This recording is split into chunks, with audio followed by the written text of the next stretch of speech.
Hi, everyone. I'm Pip from Seymour Digital Media. You're listening to Know How Marketing Lab podcast. This podcast brings together different experts in marketing from our Facebook group, Cyberpunk Geeks Marketing Mixer. Each week we get on here and we talk about something search marketing like Google Ads or SEO, social media marketing from Facebook to TikTok, or website marketing. If you're a marketer or aspiring marketer, a business owner or entrepreneur, this podcast for you. We're going to share the best SEO, search, social, and website strategies. We share tips and hacks, Google Ads strategies, what's going on in the current market. Each week we discuss something exciting and awesome in marketing. And here we are. It's us, the team of the marketers that work together, live together, play together, because we're fortunate. Indeed. I don't know if I'm fortunate. Today we're talking about how to optimize Google Ads, because this is what we do in our business, right? So after you create a campaign, you have to optimize it. And so many people think that you can just create Google Ads account and a campaign and it'll run itself. It'll run itself aground if you do it like that, right? Did you like that? I thought that was good. Yeah. We're going to jump right into the thick of it. So this is all about optimizing Google Ads. Different than optimizing Facebook ads, right? Very much. You'd almost say there's too many dials to optimizing a Google Ads account. Right. And we're talking text search campaigns, or are we talking like all different types of campaigns? So we're most of the tips that we have, and some of them are stuff that we found while researching. Some of them are ones that we use all the time. We figured, it's a good excuse to learn both. Yeah, exactly. And most of it pertains to text ads, but really the principles are going to be the same if you're doing any YouTube or display or not shopping, because shopping's weird and does its own weird things. And optimizing strategies change over time, right? As Google changes what they're doing to optimize related to a match type of keywords. Now, if you don't know, inside Google Ads, you have 3 different match types. You used to have 4. And the 3 are broad match, exact match, and phrase match. We might be using those terms in this conversation. So first, I kind of wanted to talk about what does it mean to optimize Google Ads. I know a lot of clients get like proposals and they'll be like, what do you mean when we say optimize, right? And optimize means going in and trying to cost the client less and get more conversions. So it's not about clicks. It's not about impressions, although, those metrics are nice to see. It is about click-through rate. And it is about, conversions being leads, forms filled out, email link clicked, phone numbers called. And so when you optimize, you're going into an account weekly, daily sometimes, and you're doing different tasks that help you broaden and narrow the campaigns at the same time, right? Yeah, I also think of it as like your goal that you're trying to do when you're optimized is taking that funnel and making sure that the whole way through there's no leakage. It's less of a funnel and you want it to shape more like a pipe, where it's just basically someone clicks on the ad and goes straight down to convert. And that's not always going to be the case, but that's your goal. Oh, that's the dream. And the funny thing is, one of the things that happens inside Google Ads is you want to also check analytics, because people's conversion paths aren't always so linear, right? I mean, you're literally maybe going to an ad, then going to their site from organic, and then going from Facebook. Like people are all over the place, right? And multiple people visit. Yeah, exactly. We've definitely seen that with even when you have a targeted landing page, they don't come back to that landing page, but they do search you again, and then they fill out the form on your regular contact form on your website instead of the special one you had. And so it can be a little bit annoying but it's definitely very important to keep an eye on that as well. I find that you can get lost in optimizing, and every Google Ads person is different. You have to realize there is no one course that you can take. You can take Google Ads classes. However, they don't teach you the fundamentals of really optimizing. That happens over time with skill and connecting with other ads people and talking strategy, which is probably one of the fun parts. But so let's go through our list of how we optimize and then what we saw some new recommendations, because with Google Ads changing so much, you have to change how you're optimizing things because some things have been taken away from you and some things have been given to you. So I think or last year, or the other fun one is definitions of things, like what is exact just moves just a little bit, and nearly exact. yeah, exactish. As Exactish. Okay, when we are optimizing, we are not looking at clicks, right? mhm, Really, and we're not looking at impressions. If we're getting a lot of impressions and no clicks, there's a problem. So that's the first thing you look at, right? If your ad is not getting any clicks, means your ads, something's not working with your ad. yeah, If you're getting lots of clicks, but then nobody is filling out the forms, so that's different. That's conversion rate optimization, and that's updating and adjusting the page. The other thing you look at inside Google Ads with that is your quality score, which is a metric that relates to the ad, the keyword, and the landing page. yeah, So basically, you're always looking at different components inside and with Google Ads because you're looking at the landing page, you're looking at the ads, you're looking at the click through rate. And then on the other side, we spend a lot of time with our search term and optimizing that way. So we have a huge negative keyword list. Oh, and a negative keyword is when you don't want to show up for something, yeah. right? And also the negative keywords can also match to those three match types that you had. So you can have a negative broad keyword, you can have a negative phrase match, you can have a negative exact match. So that's one to keep in mind, is you can also do certain strategies like that as well. Yeah. The other thing I like to think of is just kind of honing what you had said was like, think of it like you're starting off with that funnel where it's like impressions. Are we getting impressions? Yes. Are we getting clicks? Yes. Are we getting conversions? Yes. And then if there isn't one of those, or there's a huge drop off in one of those areas, then you should focus on that part of it. And so that kind of goes off. And so it's kind of an easy way for you to work your way through. And definitely the quality score, definitely one where I think that you should really spend a lot of time to make sure that your ad relevancy and your landing page experience are really strong. I find that a bit of a challenge sometimes because, you're getting the landing page from the client and, to tell the client, hey, can you just add these keywords to the landing page? Oftentimes you might want to duplicate the page, update it, then show the client and then direct traffic to that. I think we've started doing that. We use lead pages for some of our clients actually, because that really helps with conversions. Yeah, and practicing and using that with Google Optimize as well. That's something we're doing more. Google Optimize. Now, what is So Google Optimize, Phelan? Google Optimize is it's a landing page test application. So it's really powerful. It gives you personalization as another thing. So you can just straight A/B test. Like I wanted to change my H1, like my big title that's on the page. I want to change that so 50% of the time it says this, other 50% of the time it says that. You can also do things where you can personalize it. So you could connect it to your Google Ads campaign, and then you could say, hey, for this ad group, changed it so that when traffic from that page comes, I want them to see this keyword in the H1, and so you can make it more targeted to the specific ad that they clicked on. Now, that is pretty advanced stuff. I think we Oh teach yeah. Google Ads at the end of our Google Ads class, but it is just something to know. There are so many free tools that we get as marketers or you get as a business owner for your website that can help you with your ads, with your, figuring out what people are doing on your website. And the tools are out of the box from Google, right? I mean, man, we should just one day list all the tools you get. So Google Optimize is a really good one. When we're optimizing a Google Ads campaign, as I said, you can get lost. So you kind of Oh want yeah. to do it in hour chunks, maybe 2 hour chunks, depending how big the account. We use a strategy with our Google Ads that we might actually be changing, where when we create a campaign, we have a Google sheet we created in because each of our ad groups negatives out the keywords of the other ad group. And I know that might sound really confusing, but basically it's an in-depth strategy and we've got a Google sheet that helps us just do things out of the box. And we paid somebody to make that Google sheet for us.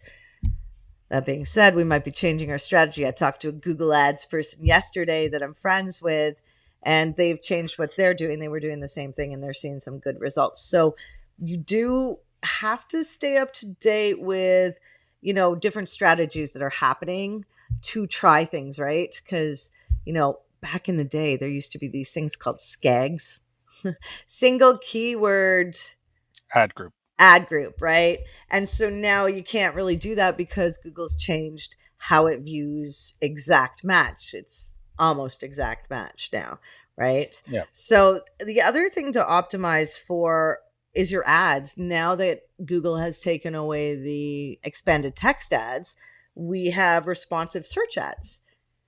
Inside responsive search ads, we get 3, right? You can make up to 3 responsive search ads. It's kind of probably overkill, but Yeah. in that, I would maybe max out 2, because in each ad you had 15 headlines, 4 descriptions.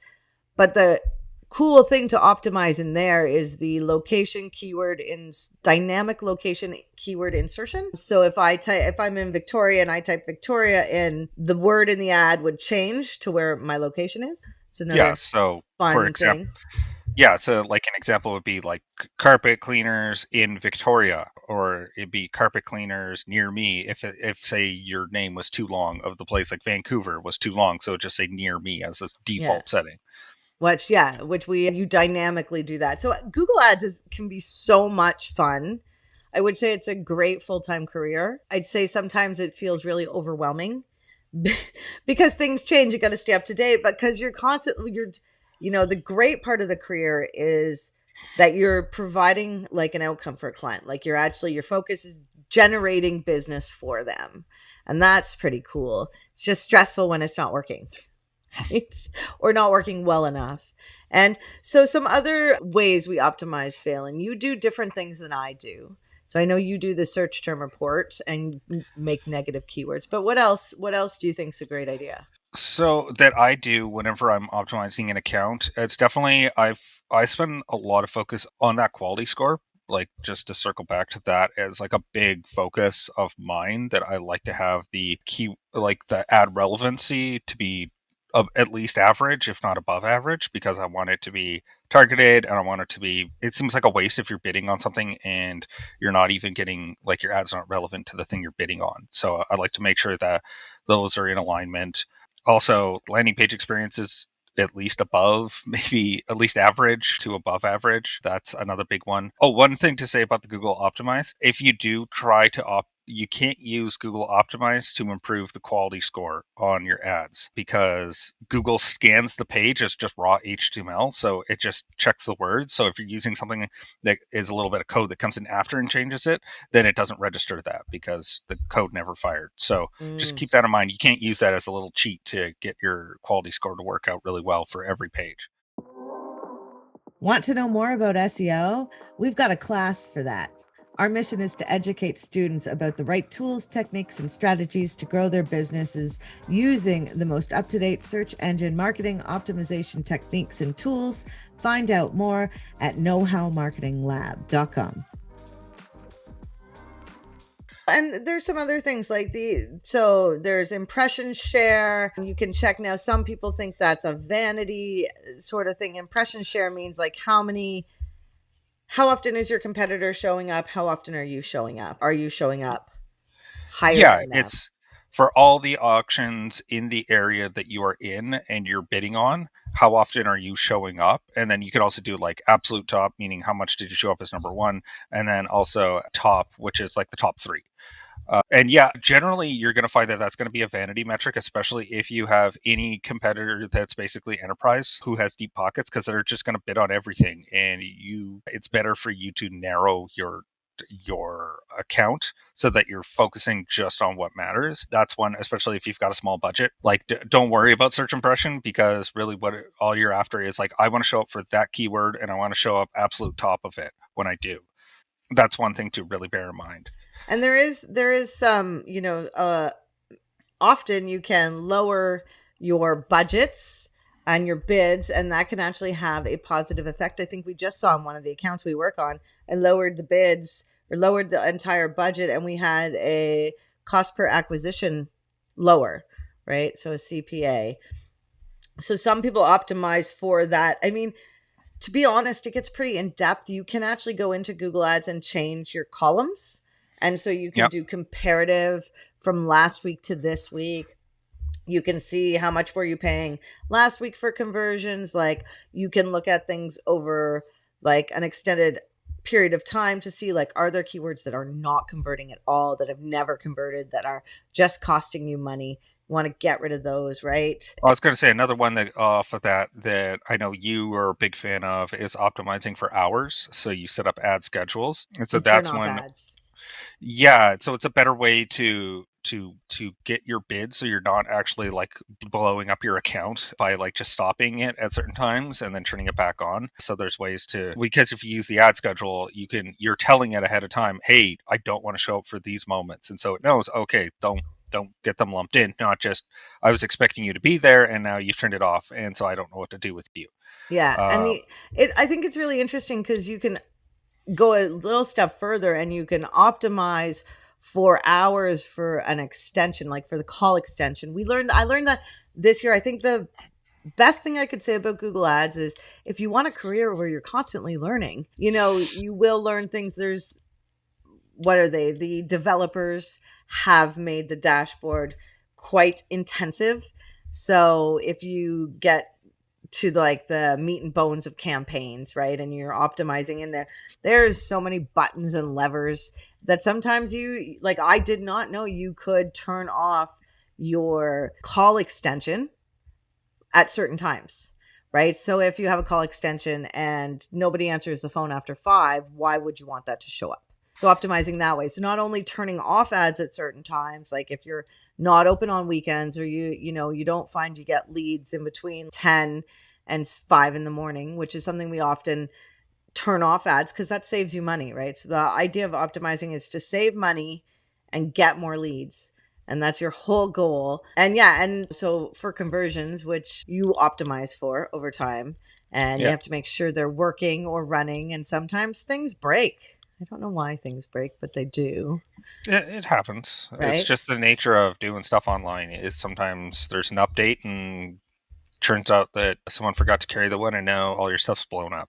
Yeah. uh, And the keyword strategies for optimizing, adding keywords. So if you use a broad match type, you yeah, can find new keywords, right? To like, so you use broad match and you're pulling in lots of keywords for your broad match term, and then you're going to negative them out if they're not working, and then you add them to different ad groups, right? And over time you'll probably create new ad groups. It's quite an interesting, overall interesting thing. Yes, lost in it. I can get lost in it for hours. yeah, and it's definitely one that you reminded me of, is that don't just do pure broad. You want to do broad and then add an audience on it that's targeted to your, business or whatever, because if you just do a broad campaign, you will find a lot of weird stuff and Google will throw some weird stuff at you. The audience on top of it, especially in market audiences, are definitely going to be really helpful for you, or similar audiences, which are kind of Yeah. like lookalike audiences. Those are one of those two is really Yeah. helpful, I find.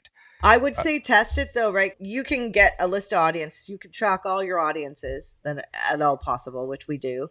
And then you do observation first before you do that targeting, because you don't want to go too narrow too quick, right? yeah, and it's definitely one. This is like when you're at the point of like your campaign's working, but you feel like you could get more keywords out of it. Do more, get more, yeah. Without Yeah, spending money, extra yeah, money. yeah, exactly. And so it's definitely one you have to watch out for, because if you just tell Google, "Hey, I'm going to bid on this broad keyword," like they will spend that money really quickly. Oh, that's why you turn off your ads too. The other thing is creating a display campaign after, which Yeah, helps you with retargeting. We just created a display campaign for one of our clients just as an add-on bonus, and it got a conversion a couple days. I- I'm noticing the display campaign. So what a display campaign is, it's a square ad. I'm sure you know if you're a marketer, but if you don't know, just an aside, like in Google Ads, you have text ads and you have like picture ads, you can do video. So the picture ads are, we call them display, right? yeah, And when you do a display campaign, for some reason, when you do a display campaign on top of your search campaign, your text ads, it seems to make the text ads run better, right? Even, and we optimize, so we make sure we click off of everything that will spend extra money for your client. So there's a bunch of tabs in there that Google's, don't touch that. You don't want to touch that. That it won't work for you. And they're lying so far. Maybe that'll change in the future. Yeah, the track record's not the best for them for what they think. Yeah. Or they're also, you have to bear in mind that their suggestions are for what's good for Google, not necessarily what's good for you. And so they might suggest something like you should do targeted search impression, which never do that. Never Or ever. you should add, so we separate display campaigns from text campaigns, right? So there's two networks, the display network and the search network, right? Text ads go on the search network, picture ads go on the display network. And we keep that pretty separate so we can, because it's all about tracking and seeing the numbers and where they come in. And when you add those extra things into your search campaign, it's not as clear cut, right? We have tried having it on for a couple clients who say that they get leads from something like, what is it, Craigslist? At the bottom, there's sometimes an Used ad, Victoria. and those are the display network. Uh, Use Victoria. I think those ones are technically the search partners. When I was reading through who counts is Kijiji and Craigslist and DuckDuckGo, and they Yeah. count as search partners because you searched at the top, and so that's how Mm. those ones come. I believe that's my understanding on how those work. There is one exception, which is apparently shopping campaigns. You should turn on search partners, not display network, but turn on search partners because it shows up for Bing and DuckDuckGo. Shopping campaigns are much more your job is to negative things out rather than affirmatively say I want these. Though there was one strategy that we found for search ads that definitely make a lot of sense for shopping ads, which is using in-market segments in Google Analytics to define Mm. audiences. So what you're doing is you're saying like if someone has so in market means that they've gone to Google and they've searched about a specific topic. So maybe they're into gardening, maybe they're into wedding planning, something like that. And so they've actually affirmatively told Google, I'm interested in these type of topics, because why would you Google that if you weren't interested? Mm-hmm. And so what that means is that you can then increase or decrease your bids based on those in-market segments. Yeah, yeah. And it is interesting because you can, like, when you go into Google, if you get with hours, you just, when you have the hours, when you're optimizing, if you get a lot of conversions at a certain time of day, you can actually bump up your bid at that time of day, or yeah, bid like a percentage more. So it's a lot of fun. I think I've been doing ads for 10 years now. Phelan, how long have you been doing Google ads? Easily 5, maybe 6 now. God, Yeah, yeah, yeah. has it been that long? I started Uh, I started at Reach Local in 2010, I think. Yeah. That's good. That's good. But I was in sales, so you only learned the very surface of it all. So it takes a lot more. I did hire an expert to teach me, and I think that is one of the smartest things I did for my Google Ads career. yeah, for sure. What there was one you just mentioned. One metric that if you're feeling like you've really got your stuff super advanced and really figured out that you can work on is figuring out your cost per acquisition and your lifetime value of your clients. They're very difficult things to calculate, especially if you're brand new or you just started. But if you can figure those out, Google can do some really amazing things, especially with your cost per acquisition, your CPA, Mm. because they can find, and you have to figure out for every dollar that I spend, how many do I actually get in conversions? And it's definitely one where figuring out requires a lot of data, but it's worth it, especially for Google because they really like that number. Yeah. I think there's always going to be people better than you or worse than you in a field.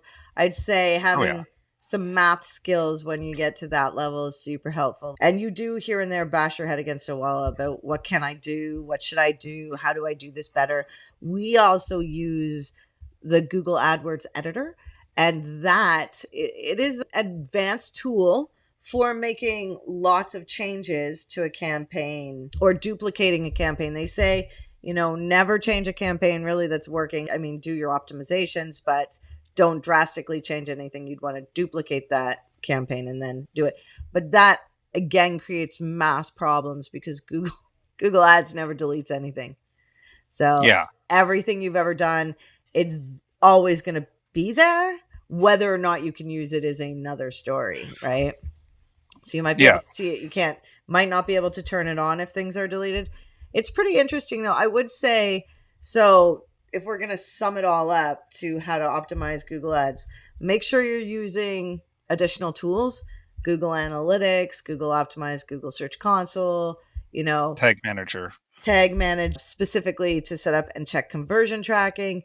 And then you're going to go in and at every level, so at the keyword level, at the ad group level, at the ad level, at the campaign level, you're going to be optimizing, right? I would say that the minimum number of hours that you spend optimizing a Google Ads campaign a month is probably 2 minimum. I would say 4 would be better to make sure you're checking it. Then that can just be a half an hour check. And the other thing I would say that's really important to do is have people you follow or Facebook groups you go to or Reddit or the communities on Google for Google Ads to keep learning, right?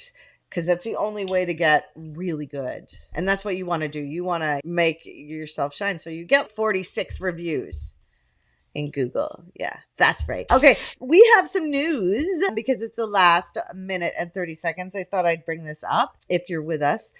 Just so you know, we're launching a podcast and we got a couple in the bank. But if you can't get here and watch the lives on YouTube or in the Facebook group, you can always go over to our new podcast. It's called Know How Marketing Lab. It relates to our course. So there is extra stuff in there that we talk about weekly. Phelan and I get on there a lot and talk lots of search stuff, right? Yeah. And then the Geek Speaks are on there as well. We will let you know where to go if you want to sign up to follow us on there. And we'll be promoting this every week because, we're marketers. Right, Phelan? Yeah, definitely.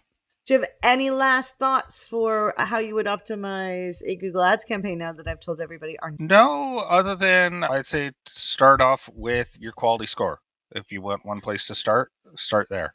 Oh, interesting. Now, how would you find your quality score? Got 20 seconds. So if you go to your keywords and then you might need to click on columns in the top right-hand corner of all your listed keywords, and then find there's going to be a section that'll open up in the columns called quality score. And you can click it there, and then you need to check quality score, landing page experience, expected click-through rate, and ad relevancy. Make sure all those are turned on, and then okay, that was about you went overtime. You got excited. If you want to learn more about Google Ads or you feel like you just touched the iceberg here and you want to learn more, we do love talking Google Ads and we do have a course actually in Google Ads.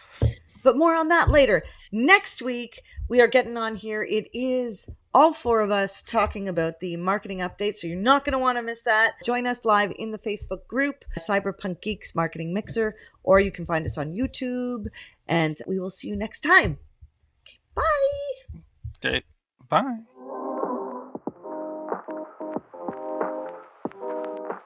The conversation never stops in our Facebook group, Cyberpunk Geeks. Join us at facebook.com/groups/cyberpunk geeks to ask your questions, meet new friends, and learn even more about search, social, and websites.